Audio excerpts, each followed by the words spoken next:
Welcome or welcome back to my YouTube channel. Today I'm going to show you a makeover on this cute little vintage table that was gifted to me by a sweet friend and follower. Look at that adorable hardware. The only problem is one of the originals was missing, but that's okay. I will show you my solution to that later on. It's just a cute little accent piece. My friend had it in her garage for a long time. She wasn't going to be using it, and when she found out that I was going to be using a new paint color, she offered it to me, and I thought it would be perfect. The first thing that I'm doing here is removing that hardware, and like I showed you guys earlier, the hardware is just precious, but one of the pulls was a little bit different, so I am going to find a different option for the hardware. However, I will save these for a possible future piece. Now, do you see those cute little feet caps on the bottom of this table? I tried my darndest to remove those so that I could clean and polish them up, but they were so rusted and they would just not come off at all. Ultimately, I decided to paint over them. You guys will see that later. It ends up working with this piece. So I am using milk paint on this piece, and typically I do not sand or scuff sand before doing that, but I did want to smooth out the top a little bit. So I did 220 grit on the top and then gave the piece a good cleaning. I'm using my favorite cleaner. I always share this with you guys. It's Anvil by Melange. It's a cleaner and degreaser in one. It's non-foaming, non-soapy, so you don't have to come back in with clear water to rinse it again. I'll make sure to link that for you guys as well.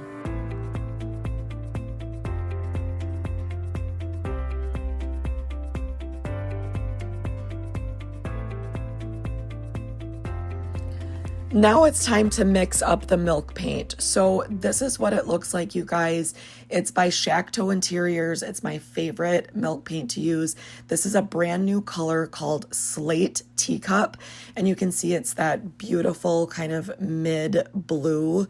It's going to be so pretty on this little table. And what you do is you mix equal parts of the powdered milk paint to water, and then you just mix it up really, really good. When I use milk paint, I'm always going for a chippy, distressed, kind of naturally worn, naturally aged look. So I do not add the bonding agent, but if you don't want your paint to chip, then you can add some of the bonding agent in here. Now you just want to mix it up really, really good. I sped this up for you guys, but this probably took me 5 to 10 minutes. Lots and lots of mixing. So now it's time to paint. I'm using my Rachel brush by Melange. I've told you guys before, it's my favorite. It's my go-to. I'll make sure to link this for you guys as well. And it's that simple, you guys. I gave the piece a very good cleaning, and now I am just painting it. And milk paint is very unique. If you kind of just let it do its thing, the result can be so cool. It may chip, it may not. It will chip in certain areas and not others, but that's what I love about it. You never really know what you're going to get, and the look that you end up with is just so cool. It looks like a piece that's been painted a long, long time ago, and then the paint kind of naturally chipped or wore off over time. And, like I said, this look isn't for everyone, but I just think it's so unique and so beautiful in like a shabby or cottage style home. And I'm getting really excited about how this color is looking on this table so far.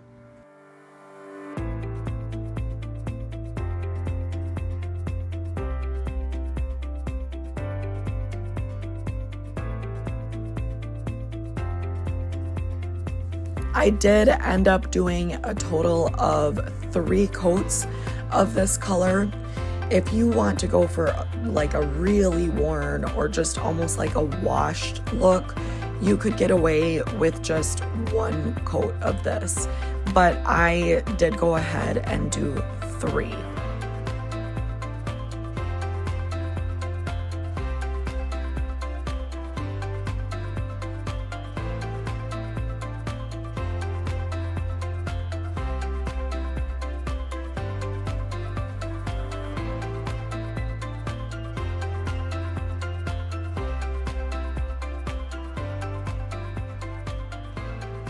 Make sure that when you're taping anything off, you always tape the backside of your hardware holes so that the paint doesn't leak through into the drawer.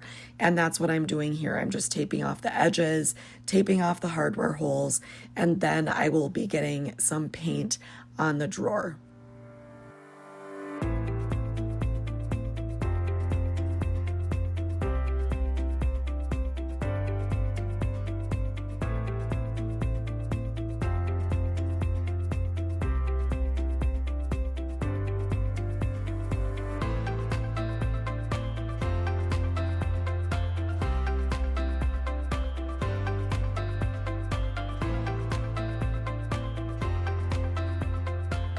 Now, after all 3 coats of paint have dried, I come in with 220 grit sandpaper and I sand the whole thing. And you're gonna see when I do a little more close-up shot, there's areas that the paint just kind of chips away. And then there's other areas where it didn't chip so much, so I wanted to add some more distressing, and that's what I'm doing with my sandpaper. You're just going to apply a little bit more pressure to the areas that you want that distressed look. So you can see here that there's areas where the paint is chipping off, and I'm just kind of smoothing that out. I just love the way that this looks. It just looks so naturally aged, and it just gives you such a unique, one-of-a-kind look. See that chipping? It is so cool. Now, the way that I seal this is with hemp oil. This is hemp oil by Melange Paints. I'm just pouring a little bit into this cup, and I'm applying it with my Zebra oval brush. I'll link that one for you guys as well. And what you do is you just brush on the hemp oil, and that's when the true color of the paint really comes out. Do you see how much lighter the paint looks before I added the hemp oil? So then what I'm going to do is I let this hemp oil really soak into that paint. I will let it sit sometimes for 30 minutes, sometimes overnight. It really doesn't matter. Hemp oil is an excellent natural sealant, and once it is fully cured, it is very, very strong. And I just love how when you apply it, you can really see that distressing and the chipping and the wood coming through and the true color of that paint coming out. After your hemp oil has soaked in, like I said, for 30 minutes, for overnight, whatever you want to do, you just wipe back the excess with a microfiber cloth. Sometimes you'll have to do a couple rounds of that. I don't have a video of me doing it here, but really, you guys, it could not be more simple.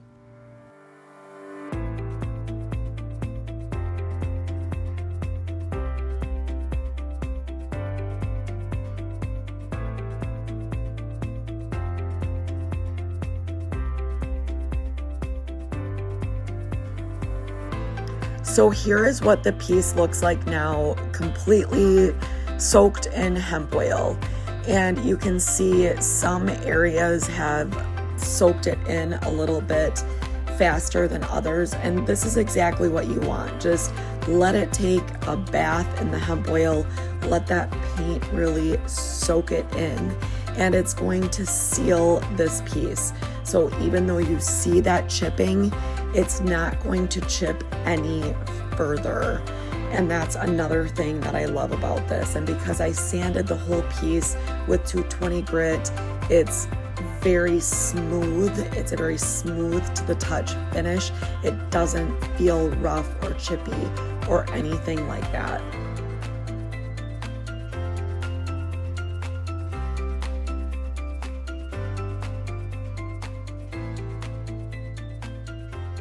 Once that was all soaked in and wiped back, it was time for the reveal and some photographs.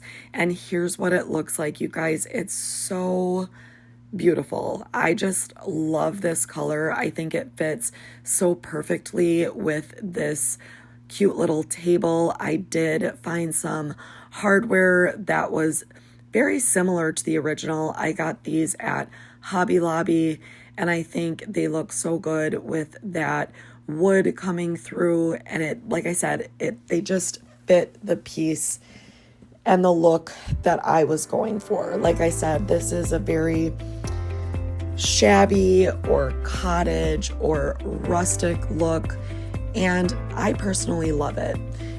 Like I said, this one sold before I even listed it, which made me so happy. Here are some still shots.